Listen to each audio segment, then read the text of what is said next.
Hello you guys, and welcome to my channel, or welcome back to my channel. My name is Katie, and today we are talking about the Nikon mirrorless 35mm lens. It is the Nikon Z 35mm 1.8 lens. Here it is right here. It is a recent purchase because my other 35 kind of has some focusing issues. So I decided to go ahead and upgrade.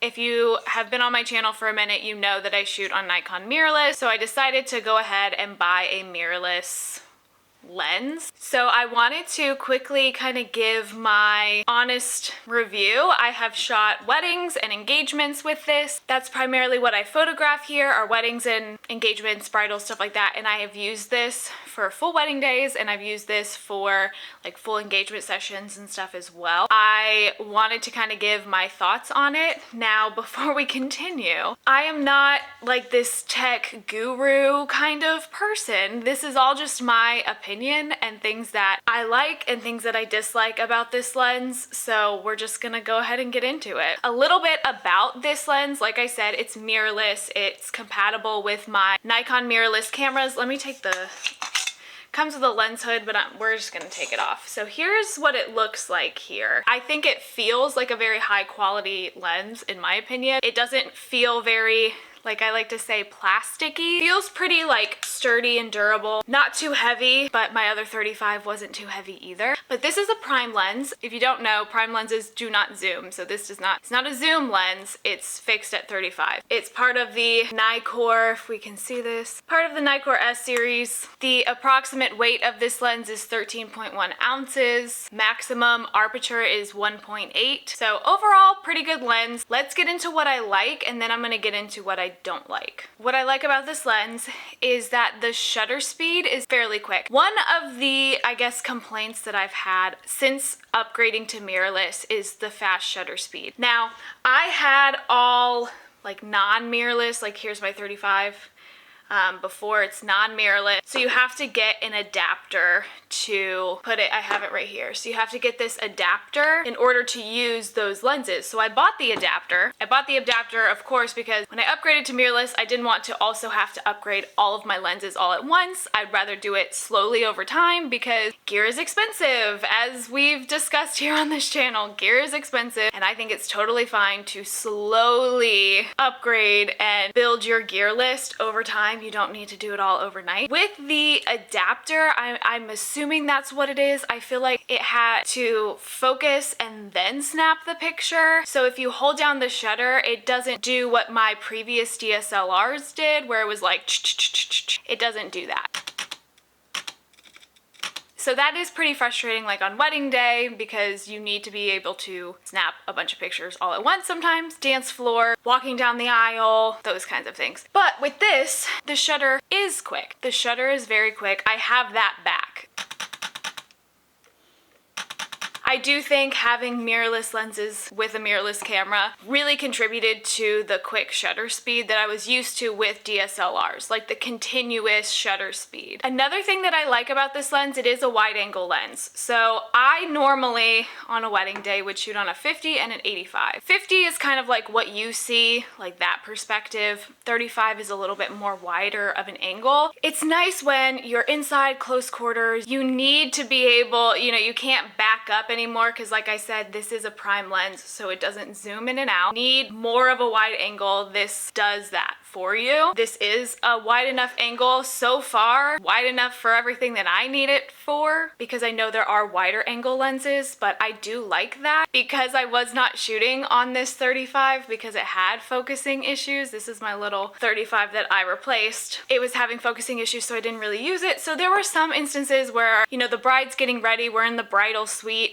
and I'm like backed up in a corner trying to take these pictures because I don't have a wide enough angled lens. So yes, I like the 35, but any 35 you get, not just this one specifically, will be a wide angle lens, but I like that fact for this 35. We can talk about the images. Obviously, I was having focusing issues on my other 35, but I do think these images are very, very sharp. I'm gonna insert some from weddings and engagements that I've done with this lens. Not that these, not that my previous images weren't sharp, but I just think the picture quality, the image quality quality is very good with this lens. I'm very happy with how my photos are turning out when using this lens. I notice a difference probably more than anybody else because I feel like, you know, as a photographer, you're looking at your photos in your work more often, and of course you're your biggest critic, but I like the way my pictures are turning out with this lens. It is making me want to upgrade all of my lenses to like actual mirrorless lenses. Another thing that I like about this lens is that I no longer need the adapter. The adapter that I was talking about, I'll show you one more time on this camera right here. In order to use the other lenses that I had, you have to use this adapter. I no longer need that. I can plug the lens, attach the lens. Do you plug a lens in? I can just put the lens on my camera as is, so I don't need an adapter. Not that the adapters are super expensive, but it's just nice to not need one anymore. And then it does contribute, I think, to the faster shutter speed, like I said, and then just like the super sharp images. I bought this lens off of B&H, but I bought it new, it's not used. And I like it because it did come with, okay, I'm not gonna take it off, but it came with like a UV protector. So it's another thing that I like about this lens. I don't know if you can tell because I screwed it on. Like it's a UV protector for this lens. I do want to protect this lens as much as possible. So it did come with that when I bought it new off B&H. I don't know if that's normal and how it normally is if you buy it off of Nikon's site. I don't know, but I did like that because, like I said, I want to keep this as safe as possible and as protected as possible so it lasts a long time because of the price. And that's something that I do want to talk about, and something that I don't like about this lens, which, I mean, there's not much fault I can find with this lens, but one thing is the price. And I think just compared to the other 35 1.8 that I have, again taking off the lens hood, this is the 35 1.8 of just like the normal Nikon, like the one for DSLRs and stuff. Compared to this lens, this is so expensive. We already have established here on this channel that gear is expensive, but this lens, so right now it's on sale for like $700 on the Nikon site, but regular price is $850. And that's kind of funny now that I think about it, because I do have a video on my channel talking about the Nikon Z30 camera, and that camera with a lens is the same as this one lens. Gear is so expensive compared to this lens, which they're both 35 millimeter 1.8 aperture, I can never say that right. Okay, so compared to this one, regular price, okay, is $850. This regular price is $199.95, so $200. That is a huge difference in my opinion. And I don't know the technology that goes into it that makes it more expensive. Mirrorless are just expensive, and it's not necessarily like a deal breaker, you know, to have a more expensive lens, but I was kind of blown away with how much more this was compared to this lens being $200. I remember this was my first prime lens because I think I got it on sale. I usually get things on sale. I just wanted like better pictures and stuff when I was just starting out, so I bought it for my DSLR, and I bought it because it was cheaper than like other lenses that I was seeing. This is not a cheap lens. I just want to throw the price out there. Normally $850. I got it from B&H, and obviously it goes on sale, so maybe like a Black Friday or buying it used even or refurbished could be a more affordable way or option for you. I believe I paid like $600 for this. That's still a lot of money for a 35 1.8 lens, in my opinion. Another thing I don't like about this lens is that there's no other like lower aperture options.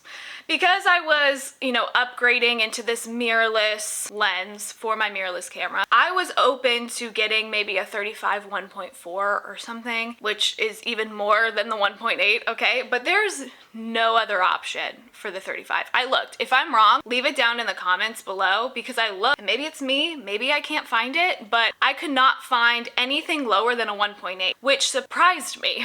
I'm surprised that it doesn't have, you know, a 1.4 or a 1.2 option, because the other like I'm gonna call this a DSLR lens, just to distinguish the two. The DSLR lens, they tend to come in those, like, more of those options. I'm looking at the Nikon 35 1.4 right now. I mean, it is $1,700, but it comes in the 1.4. I was really surprised that this 35 only is a 1.8. And now compared to $1,700 on the Nikon website, this $600/$850 at regular price lens seems pretty affordable. But like I said, I was really surprised that there was nothing lower than 1.8. So if you are looking, like if you have the 35 1.4 and you want a 35 1.4 mirrorless, and you're shooting Nikon, it's just, they don't offer it. Super surprising. Maybe they come out with it in the future. I'm curious to see how expensive that bad boy will be. So you're telling me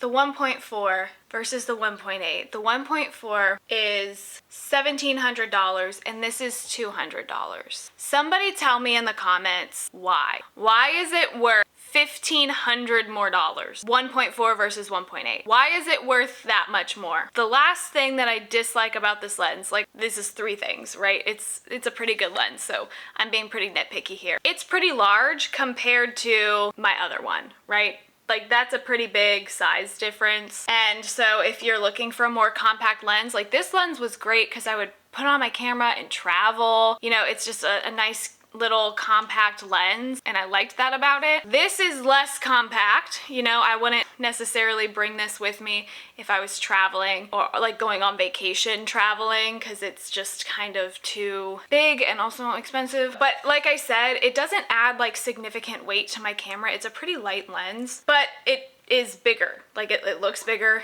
it's bigger on your camera, it's a bigger lens. So if that's something that, you know, you really liked about this being like so small and compact, like, they're different. You know, this one's bigger, so it's not as small and compact. But is that a bad thing? No, because like I said, I really like this lens. I'm glad that I bought it. I genuinely am. I am going to continue to use it on wedding day on one of my camera bodies. I shoot with 2 at a dual camera strap situation. So I'm gonna keep this on one of my camera bodies all day. I used to not be a 35 girly. I will say I still prefer a 50. I still prefer a 50mm lens to a 35, but it's so versatile. And I like the pictures it takes. Like I said, I think my pictures are really sharp. I think they look really good. So I'm going to be keeping it on my camera body when I shoot weddings, when I shoot engagements. It's just kind of a nice, versatile lens, and it does a really great job. So this has been my honest review. Like I said, I'm not like a tech person. I don't know a lot about it. I get it, and then I use it, and then I have things I like and I dislike about it. That's it. So yes, a wide angle 35 lens is very versatile for me in the kind of photography that I do. I like the image quality, so it works for me. It may not work for everybody, obviously, depending on the kind of photography you do, but I hope you found this video helpful. I hope it helps with your decision whether you're upgrading or just buying a new lens, or maybe starting out as a photographer. Either way, I hope you found this video helpful. If you did, please give it a thumbs up. Make sure you subscribe to the channel, and I'll see you next time. Bye!